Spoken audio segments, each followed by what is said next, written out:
الرجيم الله الرحمن الرحيم إن الله وملائكته يصلون على النبي يا أيها الذين آمنوا صلوا عليه وسلموا تسليما اللهم صل على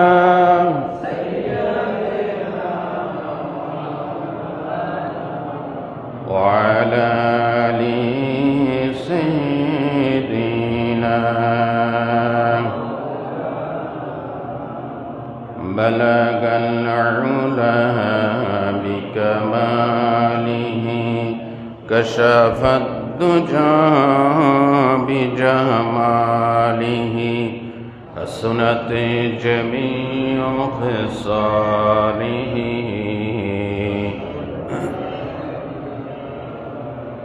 সমস্ত প্রশংসার মালিককে মহান মনিব আল্লাহ সুবহানাহু ওয়া তাআলার শিখানো ভাষায় সকলে বলি আলহামদুলিল্লাহ।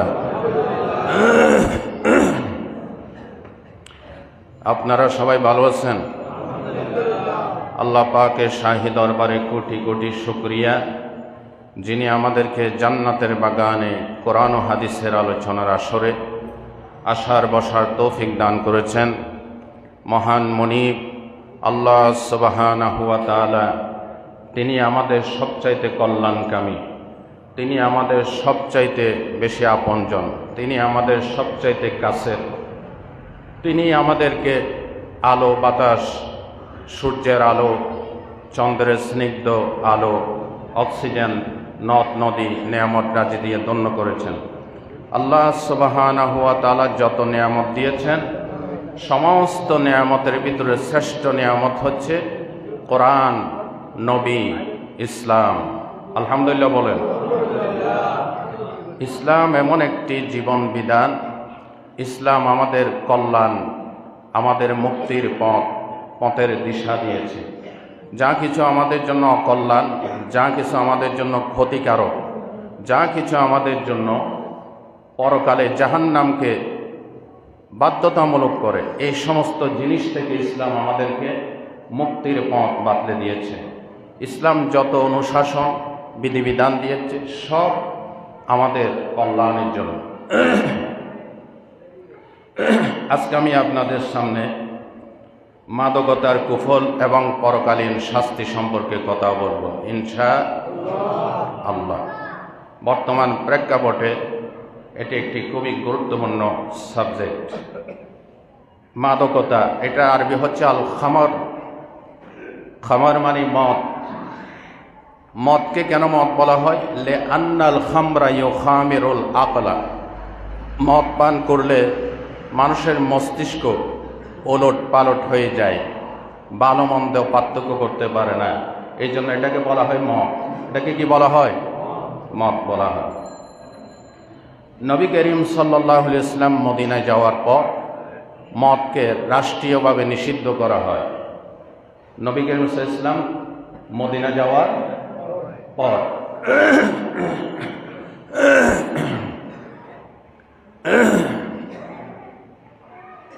রব্বি ইশরাহ লি সাদরি ওয়া ইয়াসসির লি আমরি ওয়াহলুল উকদাতাম মিন লিসানি ইয়াফকাহু কওলি।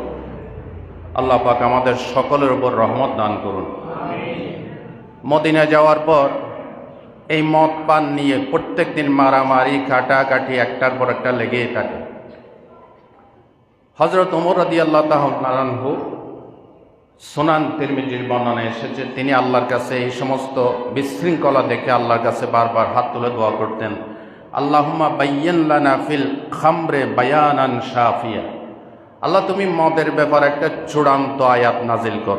সুবহানাল্লাহ বলেন। আল্লাহ রাব্বুল আলামিন হযরত ওমর ফারুক রাদিয়াল্লাহু তাআলা আনহুর মোনাজাত কবুল করে প্রথম আয়াত নাজিল করলেন সূরাতুল বাকারা 229 নম্বর আয়াত। ওয়ায়াসআলুনাকা আনিল খামরি ওয়াল মাইসির কুল ফীহিমা ইসমুন কাবীর। ও নবী, আপনাকে প্রশ্ন করা হয় মদ এবং জুয়া সম্পর্কে, আপনি বলে দেন এই দুইটাই হচ্ছে কবিরা গুনাহ। বলেন নাউজুবিল্লাহ। এখনো কিন্তু মদ চিরতরে হারাম হয় নাই। আরেক দিনের ঘটনা, তখনও মদ হারাম হয় নাই। মদ পান করেছিল ঠিক নামাজের আগে। নামাজ পড়াতে গিয়ে যিনি নামাজ পড়াচ্ছেন তিনি কুলিয়া আইয়ুহাল কাফিরুন লা আ'বুদু মা তা'বুদুন। এখানে যত লা আছে সব কিছু তিনি বাদ দিয়ে পড়তেছে। বলেন নাউজুবিল্লাহ। আরো জোরে বলেন নাউজুবিল্লাহ। নামাজ শেষ করার পর যখন হুঁশ আসলো, নবীর দরবারে গিয়ে বললেন, ইয়া রাসূলুল্লাহ, কাণ্ড তো ঘটে গেছে। নামাজের ঠিক আগ মুহূর্তে পান করেছিলাম, নামাজের সূরা কাফিরুনের যত জায়গায় লা আছে সব বাদ দিয়ে পড়েছি। নামাজ হয়েছে? নামাজ হয়েছে?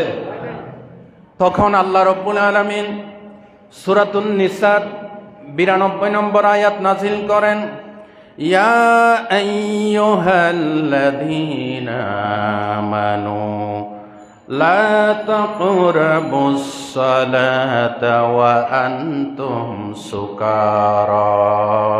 হে ইমানদারগণ, তোমরা নেশাগ্রস্ত অবস্থায় নামাজের ধারও যাইও না।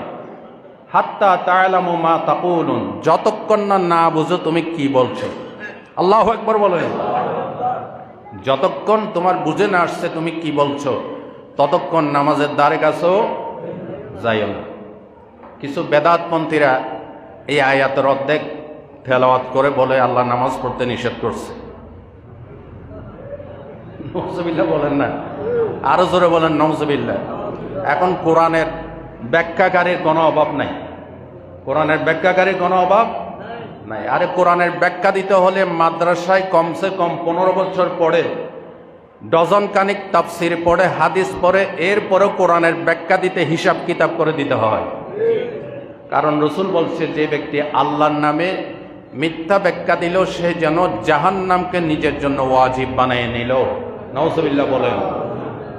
আল্লাহ বলেছেন নেশাগ্রস্ত অবস্থায় নামাজের ধারে কাছেও যায় না। আর এরা বেদাতপন্থীরা কিছু যারা নামাজ পড়ে না, এরা কয় আল্লাহ নামাজের ধারে কাছেও যাইতে নিষেধ করছে। নাউজুবিল্লাহ বলেন। আর বাকি আয়াতের অর্ধাংশ তারা বুঝে না, জানে না। এখনো কিন্তু মদ হারাম হয় নাই, এখনো হারাম হয়। আরেক দিনের ঘটনা, আনসার এবং মুহাজিরদের ভিতরে একটা অনুষ্ঠানে মদ পান করে দুই দল এমন তুমুলভাবে লড়াই, কাটাকাটি, মারামারি, রক্তপাত হয়ে গেল।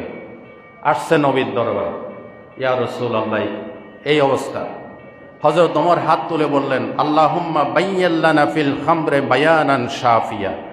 আল্লাহ, তুমি এই মদের ব্যাপারে চূড়ান্তভাবে একটা আয়াত নাজিল করো। বলেন সুবহানাল্লাহ। তখন আল্লাহ রাব্বুল আলামিন একেবারে গেজেটেড করে চিরতরে মদকে হারাম করে সূরাতুল মায়েদার 90 নম্বর আয়াত নোট করেন। কত নম্বর আয়াত? সূরাতুল মায়েদার 90 নম্বর আয়াত নাজিল করেন, ইন্নামাল খামরু ওয়াল মাইসিরু ওয়াল আনসাবু ওয়াল আজলামু রিজসুম মিন আমালিশ শাইতান ফাজতানিবু লাআল্লাকুম তুফলিহুন। জোরে জোরে বলেন আল্লাহু আকবার।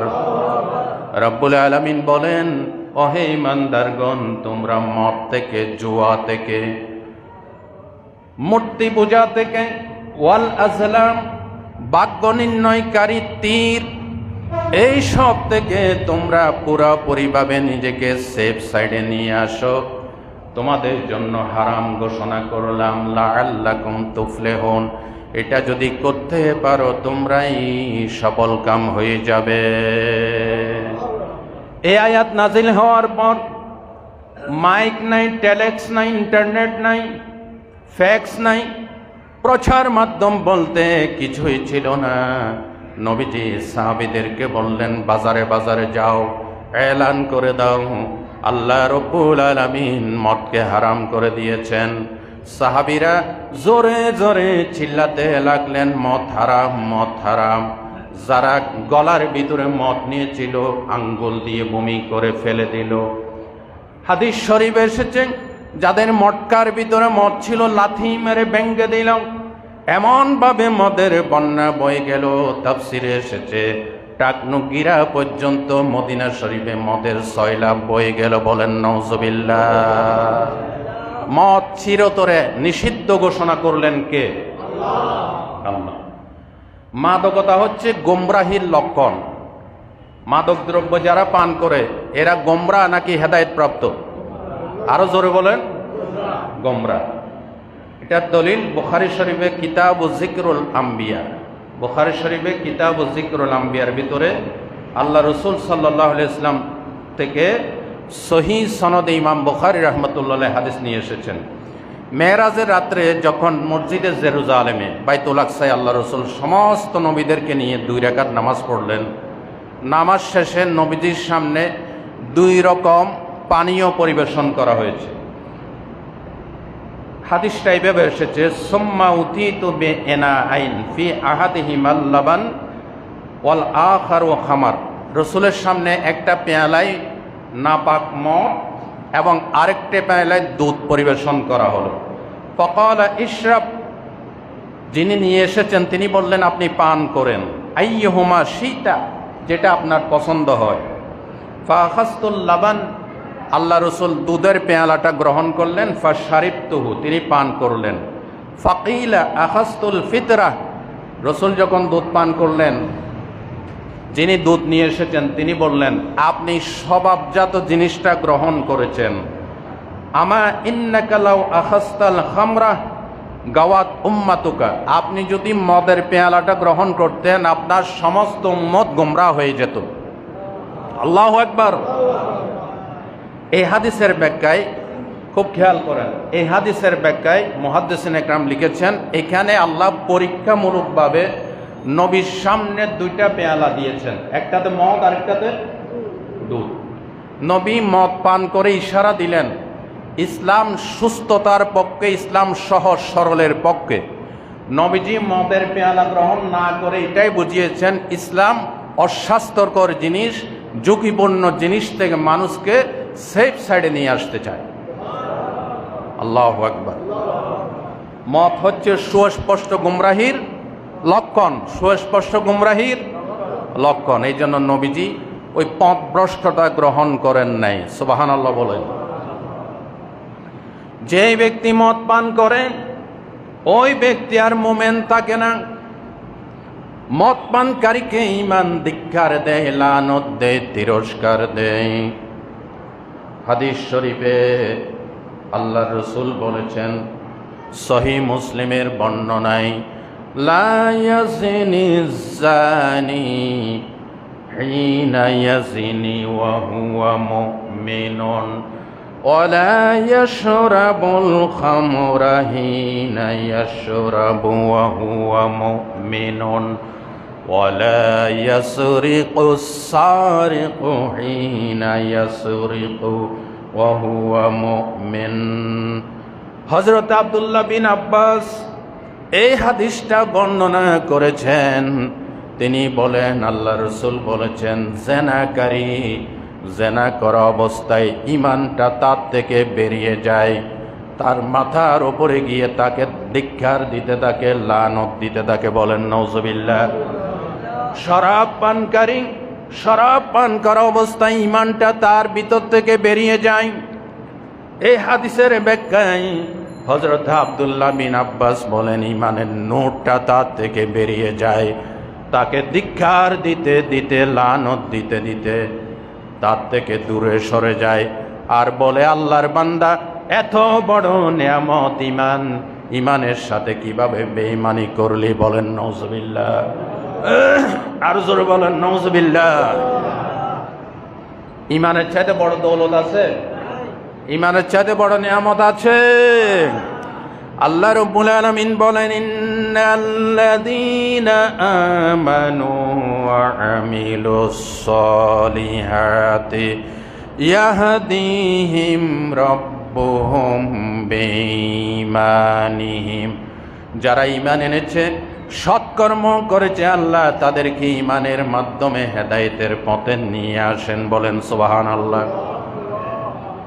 সম্মানিত ভাইরা, মদ পানকারী মদ পান করা অবস্থায় ঈমান তার থেকে বেরিয়ে যায়। অন্য হাদিসে নবীজি বলেছেন, যারা একবার মদ পান করবে 40 দিন পর্যন্ত তাদের নামাজ আল্লাহর দরবারে কবুল হবে। কত বড় কথা চিন্তা করছেন? সোজা কথা না, একটা না, কয়দিন? 40 দিন নামাজ কবুল হবে না। মদ সমস্ত পাপের মূল। মদ কি সমস্ত পাপের মূল এবং জেনার নামান্তর।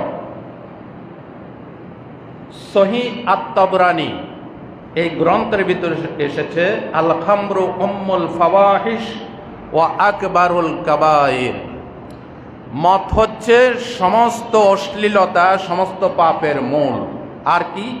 সমস্ত কবিরা গুনার ভিতরে বড় কবিরা গুনাহ। মান শারিবাহা, যে ব্যক্তি মদ পান করবে, ওয়াকা আলা উম্মিহি ওয়া খালাতিহি ওয়া আম্মাতিহি, সে ব্যক্তি যেন তার মায়ের সাথে, তার খালার সাথে, তার ফুফুর সাথে জেনা করবে। আরো জোরে বলেন নাউজুবিল্লাহ। মদ পান করছে, সাথে জেনার গুনাহ। আর এটা হচ্ছে সমস্ত পাপের মূল। নাসাই শরীফের 5666 নম্বর হাদিস।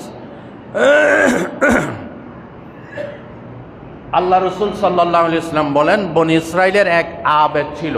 আবেদ, আলেম না, আবেদ। উনি কে? আবেদ মানে ইবাদতকারী। রাসূলুল্লাহ বলেছেন, নাওমুল আলিমে খায়রুম মিন ইবাদাতিল জাহিল।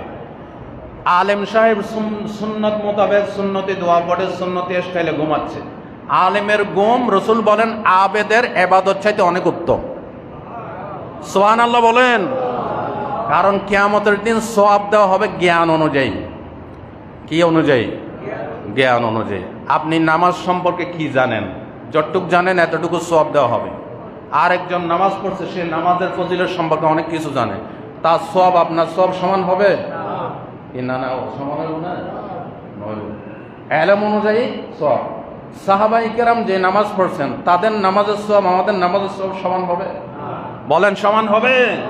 তাদের জ্ঞান আমাদের চাইতে বেশি। যারা স্বয়ং নিজের চর্মচক্ষে ঈমানের সাথে হায়াতুন নবীকে নূরানী চেহারা দেখেছে, বলেন সুবহানাল্লাহ। এই হাদিসে এসেছে, বনি ইসরাইলের এক আবেদ ছিল। আবেদ তো তাকে এক কুলোটা ভ্রষ্টা রমণী সাক্ষী দেওয়ার নাম করে ডেকে আনলো, মিথ্যা কথা বলে। ঘরের ভিতরে ডেকে বললো, আসলে আমি তোমাকে সাক্ষীটাকে দিতে ডাকি নাই। ঘরে যখন ঢুকলো, দরজা একটার পর একটা সব বন্ধ করে দিল। তার সামনে একটা মদের পেয়ালা এবং একটা বাচ্চাকে রাখা হলো। বললেন, তোমার সামনে 3টা পথকুল আছে, 3টার যে কোনো একটা করে এখান থেকে যাইতে হবে।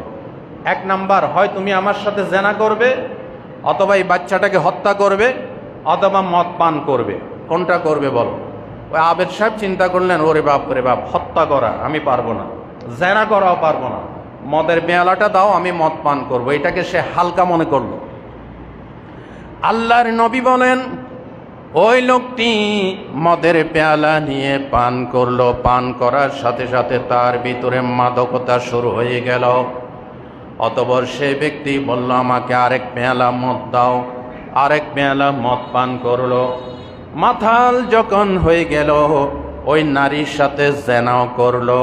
ওই বাচ্চাটাকেও মাতাল হয়ে হত্যা করে ফেললো। বলেন নাউজুবিল্লাহ। এই জন্য হাদিসের শেষের অংশে নবীজি বলেন, ওয়াল্লাহি, আল্লাহর কসম, এই মদ হচ্ছে সমস্ত পাপের মূল। নবীজি বলেন, আল্লাহর কসম করে বলি, ওয়াল্লাহি লা ইয়াজতামিআনি আল ঈমানু ওয়া ইদমানুল খামর।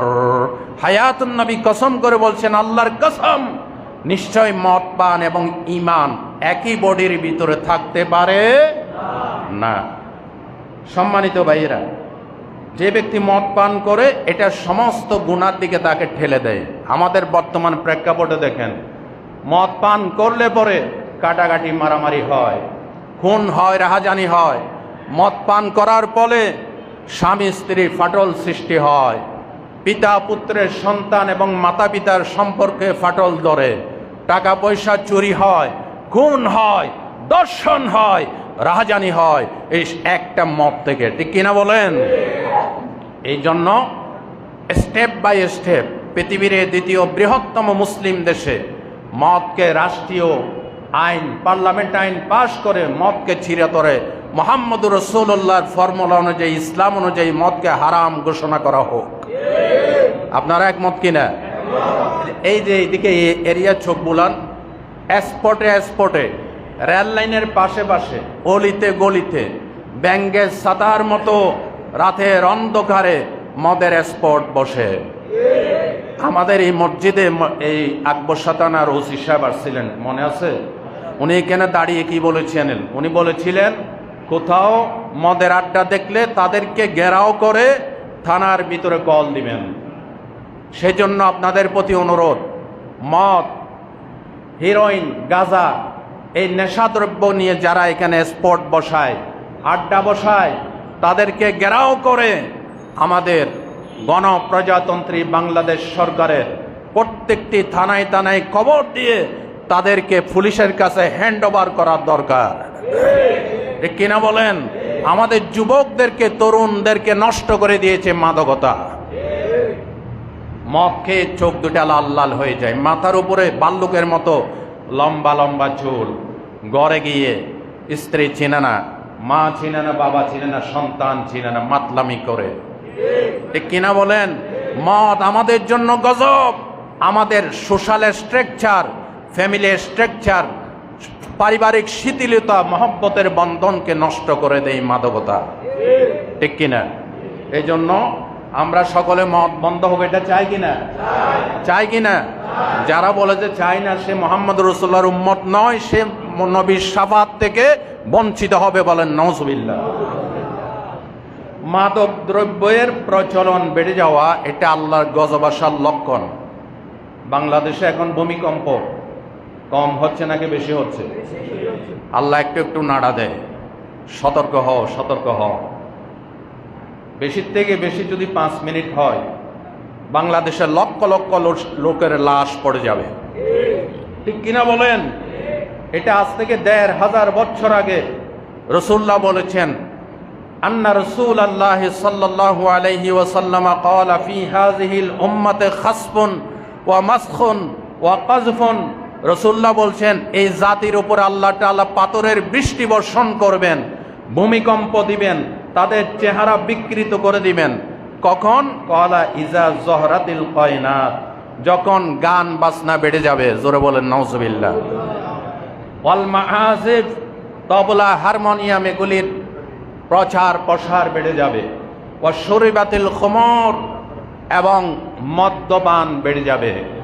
আমরা ছোটখাটো মদ পানকারীকে যে 1 বোতল মদ নিয়ে পান করে তাকে ধরে পুলিশকে দেয়, কিন্তু যারা প্রভাবশালী, যাদের গাড়ির ভিতরে মদ থাকে, পুলিশ তাদেরকে দেখে স্যালুট দিয়ে আস্তে করে বিদায় করে দেয়। ঠিক কিনা বলেন? আমাদের দাবি হচ্ছে, যত বড় প্রভাবশালী হোক, তার গাড়ি, তার ব্যাগ, তার বাড়ি তল্লাশি করা হোক। তার কাছে যদি মদ পাওয়া যায়, রাষ্ট্রীয় আইনে তাকে গ্রেপ্তার করে দৃষ্টান্তমূলক শাস্তি দেওয়া হোক। ঠিক কিনা বলেন? রাসূলুল্লাহ বলেছেন, যে জাতি নাচ গান নিয়ে, তবলা, হারমোনিয়াম নিয়ে ব্যস্ত হবে আর মদ পানের সংখ্যা বেড়ে যাবে, ওই দেশের উপরে গজবের উপর গজব, ভূমিকম্পের উপর ভূমিকম্প, এমনকি আল্লাহ পাথরের বৃষ্টি বর্ষণ করবেন। বলেন নাউজুবিল্লাহ। রাসূলুল্লাহ অন্য হাদিসে বলেছেন, মদ পানকারী হচ্ছে মূর্তি পূজারীর মতো। নাউজুবিল্লাহ বলতে ইচ্ছে করে না? কিসের মতো? মূর্তি পূজারীর মতো মদ পানকারী। আল্লাহর নবী বলেছেন, সুনান ইবনে মাজার বর্ণনা, আন আবি হুরায়রা রাদিয়াল্লাহু তাআলা আনহু قال قال رسول الله صلى الله عليه وسلم مدمن الخمر كعابد وسن। আমার নবীজি বলেছেন, যে ব্যক্তি মদ পান করে সেই ব্যক্তি হচ্ছে মূর্তি পূজারীর মতো। বলেন নাউজুবিল্লাহ। মূর্তি পূজারী যেমন মুশরিক, এই ব্যক্তিও মুশরিক। নাউজুবিল্লাহ বলেন। মদ পানকারী যদি মদ পান করা অবস্থায় মারা যায়, মদের মাতাল হয়ে যদি তওবা করা ছাড়া মারা যায়, নবীজি বলেছেন ওই ব্যক্তি কোনোদিন জান্নাতে যেতে পারবে না। সুনান ইবনে মাজার বর্ণনা, হযরত আবী দারদা রাদিয়াল্লাহু তাআলা আনহু হাদিসটা বর্ণনা করেছেন, লা ইয়াদখুলুল জান্নাতা মুদমিনুল খামার। মদ পানকারী জান্নাতে যেতে পারবে না, বলেছেন মুহাম্মদুর রাসূলুল্লাহ সাল্লাল্লাহু আলাইহি ওয়াসাল্লাম। মা বোনেরা যারা ওয়াজ শুনছেন, অনেক মা বোনেরা মাশাআল্লাহ আমার কাছে রিপোর্ট আসে, আমাকে বলে এই জুমার দিন ব্যালকনিতে বসে বসে ওয়াজ শুনে আর আমাকে মেসেঞ্জারে ধন্যবাদ পাঠায়। তাও একটা সুবহানাল্লাহ বলতে ইচ্ছে করে না? আলহামদুলিল্লাহ বলেন। মা বোনেরা, আপনি নামাজ পড়েন, আপনার স্বামী নামাজ পড়ে না। আপনি তাহাজ্জুদ গুজার, আপনার স্বামী মদ পান করে। আপনি স্বামীকে হেদায়েতের চেষ্টা করেন, ইনশাআল্লাহ স্ত্রী চাইলে স্বামীকে হেদায়েত করতে পারে। চেষ্টা করতে হবে, আমরা তো চেষ্টা করি না। শুধু শাড়ি চুড়ির জন্য, কসমেটিক্সের জন্য, বাপের বাড়িতে যাওয়ার জন্য দুনিয়াবি প্রয়োজনে স্বামীর সাথে ঝগড়া করি। কিন্তু মদ পান কেন করে? নামাজ পড়ে না কেন? সুদের ব্যবসা করে কেন? হারাম খায় কেন? এই ব্যাপারে স্বামীর সাথে কোনো বাধা অনুবাদ নাই। নাউজুবিল্লাহ বলেন। রাসূলুল্লাহ বলছেন, ওই স্ত্রী সবচাইতে ভালো স্ত্রী যে স্ত্রী রাতের বেলায় তাহাজ্জুদ পড়ে স্বামীর মুখে পানি ছিটায় দেয়। মেশকাত শরীফের হাদিস। স্বামী উঠতে চায় না, স্বামীকে আদর করে বলে, ওঠো হে প্রাণের স্বামী, আসো আমরা 2 রাকাত নামাজ পড়ি, আমি আর তুমি যাতে একসাথে জান্নাতে প্রবেশ করি। রাসূলুল্লাহ বলেছেন, ওই স্বামী সবচাইতে ভালো স্বামী যে স্বামী রাতের বেলায় তাহাজ্জুদ পড়ে, স্ত্রী উঠতে চায় না, স্ত্রীর মুখে পানি ছিটায় দেয়, বলে প্রাণের স্ত্রী আসো আমরা 2 রাকাত নামাজ পড়ি, আমাদের মহব্বতের বন্ধন যেন এই দুনিয়াতে শেষ না হয়ে যায়, আসো আমরা নামাজ পড়ে একসাথে জান্নাতে ঢুকি। এ হচ্ছে স্বামী স্ত্রী। মাওলানা মীর হাবিবুর রহমান যুক্তিবাদী সাহেব মারা গেছে, আল্লাহ হুজুরকে জান্নাত নসিব করুন। ওনার এক ভক্ত ছিল, উনি একদিন তাকে বললেন, তুমি আমার সাদার ভক্ত। ও কেন, কি হয়েছে হুজুর? তুমি না ওয়াজও শোনো, মদপান করো। আবার হুজুর ওয়াজও টেস্ট লাগে, মদও টেস্ট লাগে। হুজুর আপনি আমার জন্য দোয়া করতে পারেন না?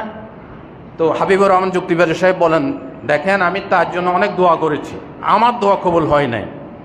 এই মদখোর একদিন আমার সামনে এসে বলছে, হুজুর আমি তো মদ ছেড়ে দিয়েছি। মারহাবা বলেন। হুজুর জিজ্ঞাসা করলেন কিভাবে? উনি বলতেছে, আমি একদিন মদ খেয়ে মদে বিভোর হয়ে রাত 2টা-3টা ঘরের ভিতরে ঢুকে দেখি আমার স্ত্রী তাহাজ্জুদের নামাজ পড়ে। আমি পিছনে দাঁড়িয়ে দাঁড়িয়ে শুনতেছি আমার স্ত্রী চোখের পানি ছেড়ে দিয়ে কাঁদে কাঁদে বলতেছে, আল্লাহ জীবনে 1 ওয়াক্ত নামাজ ছাড়লাম না, একটা রোজা ছাড়লাম না, পর্দা ছাড়লাম না, কিন্তু আমার কপালে একজন মদখোর স্বামী তুমি মিলাই দিয়েছ। আল্লাহ তোমার কাছে বিনীত দরখাস্ত, যতগুলি সিজদা তোমাকে দিয়েছি আমার সিজদার বিনিময় আমার স্বামীকে তুমি হেদায়েত করে দাও। স্ত্রীর এই মুনাজাত শুনে স্বামীর মন নরম হয়ে গেল। পিছন দিক থেকে সে স্ত্রীকে জড়ায়ে ধরে কাঁদতেছে, প্রাণের স্ত্রী আমি মদ খেয়ে রাস্তায় রাস্তায় মাতলামি করি, আর তুমি তাহাজ্জুদের নামাজ পড়ে আমার জন্য আল্লাহর কাছে কান্দো, আজকে তোমার হাতে হাত রেখে ওয়াদা দিলাম, জিন্দেগিতে আর মদের বোতল টাচ করব না। আল্লাহু আকবার বলেন। ও মা বোনেরা যারা ওয়াজ শুনছেন, আপনার চরিত্রহীন মদদি, জোয়াড়ি, দুর্নীতিবাজ, সুদঘুষ যে খায়, এই ধরনের মিসগাইডের স্বামীকে আপনি ইচ্ছা করলে হেদায়েত করতে চেষ্টা করতে হবে, চেষ্টা তো করে না। আল্লাহ আমাদের স্বামী স্ত্রীদের ইসলামী জিন্দেগি যাপন করার তৌফিক দান করেন। হযরত ওমর ফারুক রাদিয়াল্লাহু তাআলা আনহুর জামানায়, উনি তো এমন রাষ্ট্রপতি ছিলেন, রাতের অন্ধকারে ঘুরে বেড়াতেন, প্রজারা কে কি করছেন নিজেই পাহারাদারির দায়িত্ব পালন করতেন। সুবহানাল্লাহ বলেন। মদিনার অলিতে গলিতে তিনি হাঁটতেছেন, দেখেন এক যুবক, ভরা যুবক রাতের অন্ধকারে মদ পান করতেছে। হযরত ওমর আস্তে আস্তে আস্তে তার দিকে আগাচ্ছেন। দূর থেকে যখন হযরত ওমরকে দেখলেন, মদের বোতল বের করেছেন, মুখের দিকে নিয়েছেন, ঠিক এই মুহূর্তে হযরত ওমরকে দেখে সাথে সাথে একটা কাপড় দিয়ে আড়াল করে ফেললেন। হযরত ওমর দেখতে না দেখতে কাছে আসলেন, বললেন, তোমার হাতে এটা কি? তখন তার ভিতরে তুফান শুরু হয়ে গেছে। আল্লাহু আকবার বলেন। কারণ হযরত ওমর তো এমন ওমর, ওমরের চঙ্গল থেকে যে একবার নিজেকে রক্ষা করতে পারে না, সে তার মৃত্যু ছাড়া কোনো উপায়। ওমর তো এমন ওমর, রাসূলুল্লাহ বলেছেন, ইন্না শাইতানা ইয়াখাফু মিন জিল্লি ওমর। ওমর নয়, ওমরের ছায়া দেখলে পর্যন্ত শয়তান 3 মাইল দূরে দিয়ে হাঁটে। ওমরের ইমানের পাওয়ার এত বেশি। সুবহানাল্লাহ বলেন। আরেকটা কথা আগে বলছিলাম, যাদের নাইট প্রেসার হয়, নাইট প্রেসার, স্বপ্নদোষ, স্বপ্নদোষ হওয়া স্বাভাবিক নাকি অস্বাভাবিক? স্বাভাবিক। স্বপ্নদোষ কেন হয়? যারা অশ্লীল ম্যাগাজিন পড়ে, অশ্লীল সিনেমা দেখে, অশ্লীল বেগানা নারীর সাথে অবৈধ প্রেম করে, তাদের স্বপ্নদোষ হওয়া স্বাভাবিক নাকি অস্বাভাবিক? যাদের স্বপ্নদোষ হয়, সে যদি নামাজ কালাম পড়ে পাক পবিত্র অবস্থায় সিনার উপরে আইন মিম রা, আইন মিম রা, ওমর এই 3টা অক্ষর লেখে ঘুমায়, তার যদি ইখলাস ঠিক থাকে, মুহাদ্দিকিন একরাম লিখেছেন, তার ওই রাত্রের স্বপ্নদোষ হবে না। ওমরের নামের ভিতরেও আল্লাহ কি পাওয়ার ঢুকাই দিয়েছেন ঈমান ইসলামের কারণে। আল্লাহু আকবার বলেন। দাও খোদা দাও আমায় আবার ওমর দারাজ দিল। আর একটু সাউন্ড দেন, কষ্ট হচ্ছে, বক্তৃতা করা অনেক কষ্ট। আপনারা দোয়া করেন বাকি কথা ফিনিশিং দেওয়ার জন্য। আমার গলার আওয়াজ, স্বাস্থ্য খারাপ, জ্বর ছিল, 2-1 দিন জ্বরে ভুগতেছি। আপনারা দোয়া করলে আল্লাহ ভালো করে দিবেন ইনশাআল্লাহ। দাও খোদা দাও আমায় আবার ওমর দারাজ দিল, দাও আলীর মতো বীর সেনানি, জোরে আলীর মতো জাগাতে নিখিল, দাও খোদা দাও আমায় আবার ওমর দারাজ দিল। আল্লাহ ওমরের মতো নেতা আমাদেরকে দান করো। আরো জোর বলেন আমিন। নবী আসবে না, কিন্তু সাহাবীর মতো লোক এখনো আসতে পারে। রাসূলুল্লাহ বলেছেন, আসহাবি কান্নুজুম, আমার সাহাবীদের অনুসরণ করো, তারা তোমাদের জন্য আকাশের নক্ষত্রের মতো। জোরে কোন সুবহানাল্লাহ। ওমর এসে বললেন, হাতে কি?